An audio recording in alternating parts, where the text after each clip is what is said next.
So, quick reminder, and I think you all know this by now, but I just want to be clear. When we're talking about weak versus strong acids, all we're talking about is the size of the Ka. And so weak acids are those that are typically on the order of K is less than 1.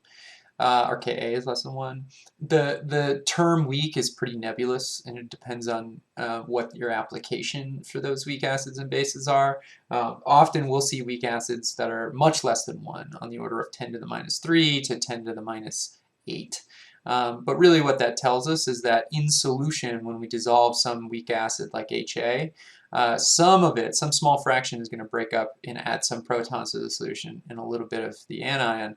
But the vast majority is going to remain undissociated as HA, and that means the Ka equilibrium expression is going to include all 3 of those terms. So that's what we're looking at. So when we've got a weak acid, of course, you can imagine that if the acid is weak enough, then it's not going to generate that much H plus by its own dissociation.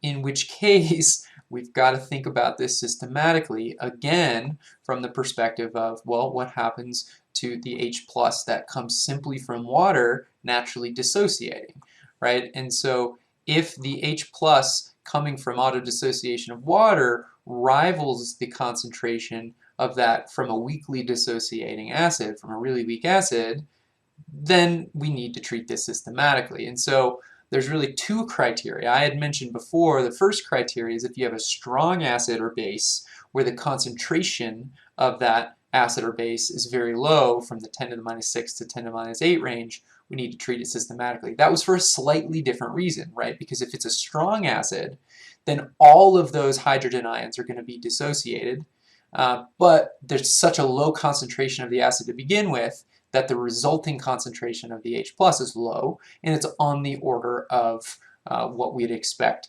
just from dissociation of water. This is slightly different in that the concentration of the acid, the weak acid, could be quite high, but if the Ka for the dissociation of that acid is very low, it means that a very small amount of the H plus is actually going to make it into solution from the dissociating HA. And so those are those 2 scenarios, either a really dilute strong acid or a really weak acid. Both of those may solicit the utilization of systematic treatment because the concentration of the resulting protons is comparable to the concentration of protons simply from the autodissociation of water. So we're going to walk through the systematic treatment of a weak monoprotic acid, and so we'll use acetic acid in this case. So this is vinegar, and we're talking about 0.050 molar. So just in comparison, we're talking about reasonably high concentrations compared to the weak acid example we did before, which is on the order of 10 to the minus 9 molar or nanomolar range. So we're talking about fairly high concentrations of weak acids, but as long as the weak acid Ka is small enough, then it becomes a reasonable contributor and we need to treat it systematically. So same process as always, start by listing out the reactions that are operative here.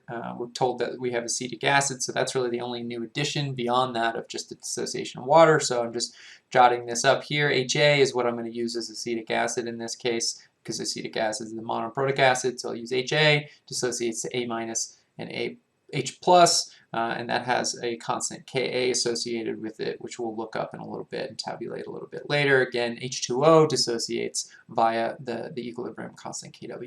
Charge balance is virtually the same as what we did for the strong acid, HCl. So the positive ion in this case is only going to be H+, and the negative ions are going to be hydroxide plus whatever the counter ion is. In this case, we call it A-, but really it'll be the acetate ion, just as similar to the chloride ion that we had in the previous video. Mass balances are always the trickier of the set, but remember we're told about a concentration that we have, that we're given, which is 0.050 molar acetic acid.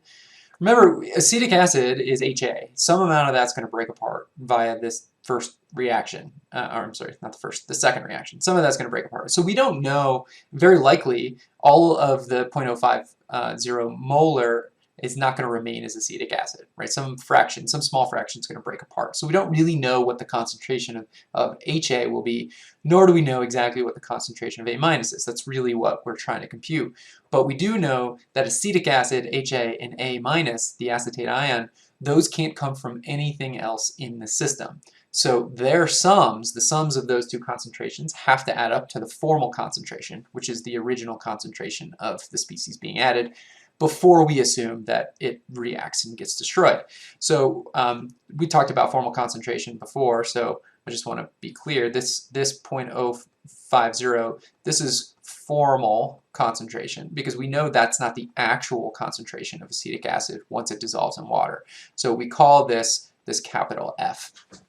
So in this case, we could write up a mass balance here where we say, well, the concentration of acetic acid, HA, plus the concentration of the acetate ion, those taken together have to still be equal to 0.50 molar, simply because those are the only two sources. And the law of conservation of matter says that they may interconvert between each other based on whatever the equilibrium tells it to do, but they still both have to add up to 0.05. They can't automatically convert to something else.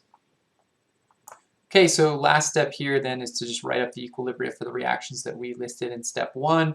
So we have Ka, and really all we did was just take the products over the reactants and set that equal to the Ka that we looked up. So the pKa was 4.76, so I just put 10 to the minus that to set that to the Ka.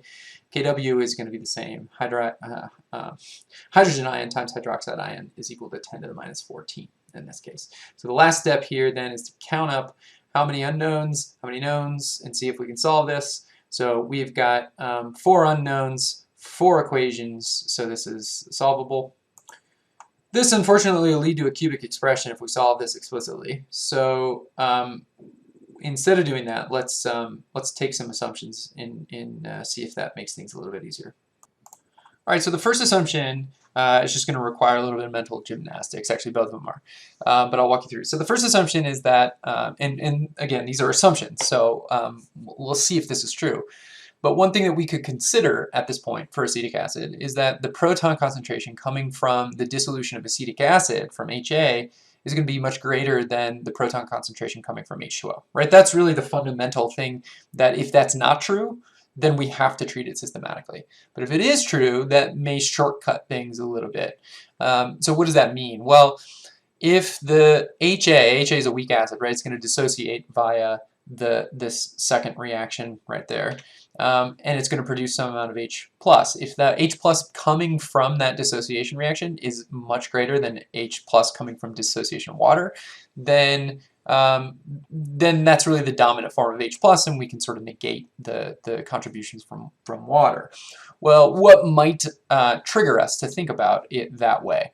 Well, we need to go and look at the actual Ka, because really the Ka is telling us the extent to which this reaction will proceed, and that Ka is roughly in the 10 to the minus 5 range. So what does that mean? Well, it means that if you have 1 HA, you're going to have 10 to the minus 5 H+. Really 1/10,000th of the HAs are actually going to dissociate. Or in other words, you have 10,000 HAs, roughly 1 of the H+, times the concentration of A- are going to be fully dissociated. So that gives you roughly 10 to the minus 5, if we're thinking sort of ballpark, 10 to the minus 5 would be the concentration of the acetic acid that could potentially be producing H+, as opposed to how much H+ would be produced simply from water, again, which is 10 to the minus 7, if we're thinking purely about water. So that puts the H+, just really coarsely, in this assumption, that puts it roughly 100 times more concentrated than what would be coming from H+. So that might not be a terrible option. What this also should maybe point you to is that as the Ka gets closer to the actual concentration 10 to the minus 7, then that means the amount of H+ that gets produced from the dissociation of HA is pretty similar to that coming from the dissociation of water, on the order of 10 to the minus 7. And so our Ka, this is a weak acid, but it's not so weak that it's absolutely in the systematic treatment range. It might be still a little bit stronger on the weak side because it's 2 orders of magnitude higher than what the equilibrium concentration of H plus would be. What does that mean? What's the other implication? Okay, so what does that mean? Well, again, a little bit of mental gymnastics here, but if the concentration of H plus is roughly going to be 10 to the minus 5 at equilibrium, it's not going to be exactly that, that's just a ballpark number based on Ka, then that means the A minus is going to be the same, right? Because they're dissociating 1 to 1. So those two essentially are X and X. They'll dissociate, which means the A minus value there is roughly going to be 10 to the minus 5 as well. And if the H plus is 10 to the minus 5 in this case, then that means the hydroxide ion concentration, which remember H plus times hydroxide ion concentration has to equal 10 to the minus 14. If this is 10 to the minus 5, then hydroxide is going to be 10 to the minus 9, which means that if we go through all this convolution, 10 to the minus 5, which would have been the rough concentration of A minus, is considerably larger, about 4 orders, 10,000 times larger than what the rough hydroxide ion concentration is. Again, these are just really loose sort of back of the envelope calculations, but it allows us to sort of draw this conclusion that A minus, the acetate ion concentration, is going to be quite a bit higher in concentration than hydroxide. So what does that mean for us? Well, if we apply that sort of second logic point, let me do this in green. If I take this second logic point and I look at my charge balance equation, look at that for a second and think about what does that mean in terms of the implications on that algebra. Well, if your A minus is about 10,000 times larger than your hydroxide ion and you're adding those two things together, then that's essentially rendering the hydroxide contribution as 0. It's no longer really being significantly included or being added because it's so small relative to A. So what that would do then would be, as an implication, the hydrogen ion concentration would be roughly equivalent to A minus concentration. So we essentially set hydroxide ion concentration to 0 simply because it's so much less than A minus concentration. And since now H plus is equal to HA, that has pretty considerable implications on our original Ka expression, because now this H plus and this A minus are equal to each other. So we can essentially say, well, those are the same X. They're both X values. They wouldn't have been if we treated this systematically, but because we've negated the contributions of hydroxide, we have gotten to this point. This is the implication of the assumption, which would then allow us to say, well, Ka is equal to X times X because H plus and A minus are equal to each other divided by the concentration of HA, and these things are, this expression is equal to 1.74 times 10 to the minus 5 as the Ka. Okay, so we're getting there. All right, so the final sort of addition here is just thinking about, well, what is HA here in terms of X? Well, if we think about HA, the formal concentration of HA, which is acetic acid, was 0.050 molar acetic acid. Remember, let me write off to the side here. So HA, acetic acid, is going to dissociate into protons and acetate ion. Not going to go very far, but it will a little bit. Each of those being X, right? And the original concentration minus X is going to be the concentration of HA. So we can substitute that as F minus X, the original concentration, minus X, so that'd be 0.05 minus X. So in that case, our 1.74 times 10 to the minus 5 is going to be equal to X squared over 0.050 minus X. So now we're in a form that if we rearrange this, this will be solvable through the quadratic. I also just want to draw attention to what this assumption did for us. So and why it might look really familiar, right? Because this expression, this is essentially the end of the ice table, right? If we were to set up an ice table for a weak acid, this is exactly the solution we would get. We would say, well, plus x, whatever the original concentration minus x, and that would give us x squared over F minus x equal to Ka. That's the standard monoprotic acid expression, and we just got there by making assumptions, and the assumptions essentially got us out of treating this systematically. And so, as always in this class, especially as we talk about systematic treatment of equilibria, what we're sort of doing is balancing the two necessities. One would be, when do we treat this thing systematically and how do we do it? Well, I'm never going to make you do this substitutionally by hand in a class or in a quiz or whatever. Maybe a little bit, but definitely not on a quiz or exam, maybe just in class. The best way to do that, if you solve this explicitly without assumptions, was give you the absolute answer every time, and we would do that with a software package. The assumption that we made essentially got us back to the original thing that you would have learned in the general chemistry course, where we essentially negated the contributions of the dissociation of water, and we could check that assumption. So I'm not going to solve this by the quadratic, and I'm not going to write it out explicitly since I did that in the previous video. So you know how to do that, and you have your own personal technique for how you want to solve these. So I just solved it. So what we get as for x, which is also H plus and A minus, because that's what we set it to. That's 6.8 times 10 to the minus 3 molar. HA would be the original concentration, which would be 0.05 minus x, and that gives us 0.043, subscripted, so keeping two sig figs here. And then the negative log of our hydrogen ion concentration, which is x, gives us 2.17, the 17 being the two digits that are significant here. So how do we check our assumptions to see how close we were?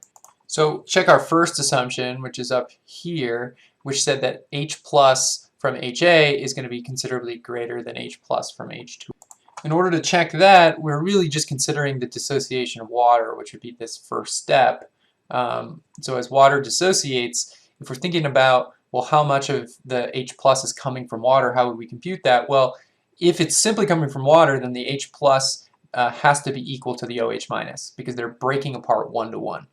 So if we can get at the concentration of hydroxide, then that's going to be equal to the concentration of H plus that came from simply the dissociation of water. So we have the concentration of hydrogen ions in solution, and so we can compute the concentration of the hydroxide ion. So we would just rearrange this expression. Hydroxide ion is equal to the 10 to the minus 14 kW over the hydrogen ion concentration in solution, because that's going to constrain the equilibrium or the dissolution of water in this case. Let me punch that into the calculator. So that gives us a value pretty small, 1.5 times 10 to the minus 12 molar. And so if we look back at our original assumption here, it said H plus coming from HA is going to be much greater than H plus from H2O. And what we just said is that because hydroxide and hydrogen ion are coming apart 1 to 1 in water, this is equal to hydroxide ion concentration, but it's also equal to hydrogen ion concentration from water. It's not the total hydrogen ion concentration, because that was this value down here that we computed, 6.8 times 10 to the minus 3. But the component of hydrogen that comes simply from the dissociation of water has got to be equal 1 to 1 to hydroxide ion concentration, which is 1.5 times 10 to the minus 12. So we're comparing these two numbers. And since 6.8 times 10 to the minus 3 is very, very much larger than 1.5 times 10 to the minus 12 molar, then we'd say that's a pretty valid assumption that we made there. Similarly, if we look at the second assumption, it's almost the same comparison, because the numbers are the same. So it says A minus is a lot greater than hydroxide. Well, A minus was 6.8 times 10 to the minus 3 molar, and hydroxide ion concentration is 1.5 times 10 to the minus 12 molar. So it's literally the same exact comparison of numbers. They just required a little bit of mental gymnastics to tell us exactly what those meant. And so both of those are going to be valid assumptions in this case. So what's the takeaway? Well, the takeaway is the same as it's always been in the class, which is sometimes you need systematic treatment, sometimes you don't. And I already went over this in quite a bit of detail, but there's really two scenarios, especially with acids and bases, in which we're going to require systematic treatment, at least when we're dealing with really simple systems. You'll see later, like in the Flint case, systematic treatment is required all the time just because there's too many equations to solve simultaneously. But if you have just two equations like this, where you've got two reactions, and you're saying, well, why do I need to even consider water? Or when do I need to consider water? There's two cases that you need to consider water.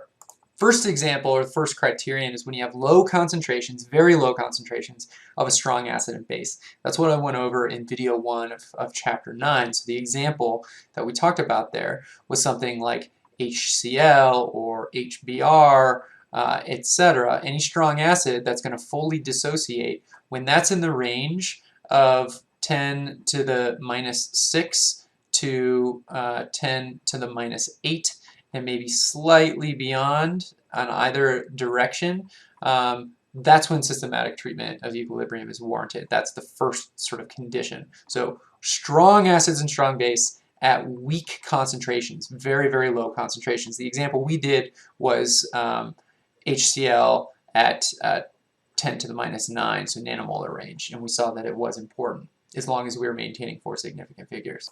The other example that we just went over is when you have really weak acids or bases. And actually, the example we did was not illustrative of a situation when you would have needed systematic treatment. And that's because our approximations or assumptions essentially said we didn't need to do that.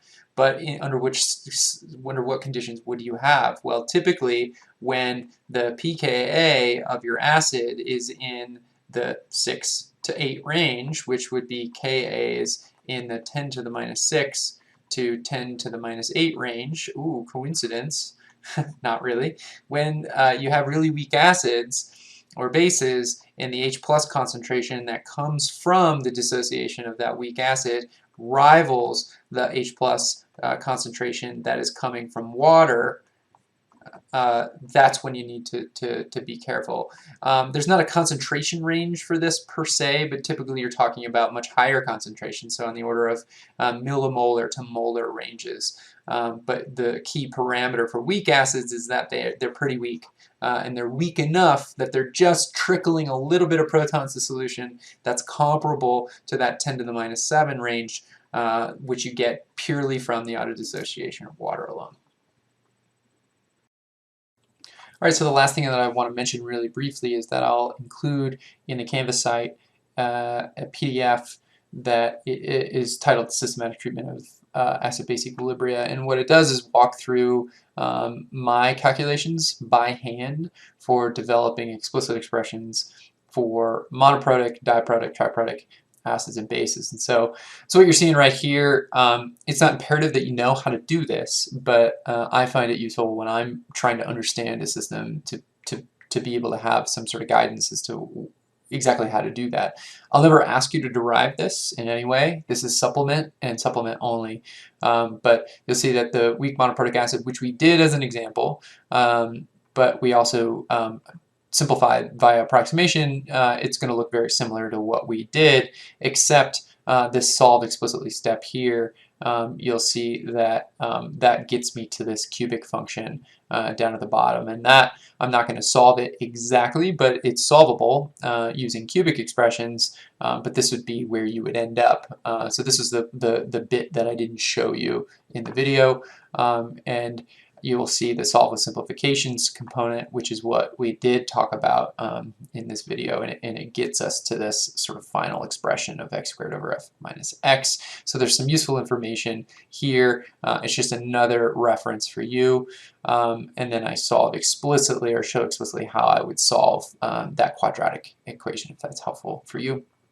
Then I also take you into the weak diprotic acid solution, which gets a little bit more complicated because there's 2 deprotonation steps, and I walk you through how one would go about solving that explicitly. As stated here, not fun. This is a lot of substitutional algebra, and it's a little bit tedious. So I walk you through then the simplifications.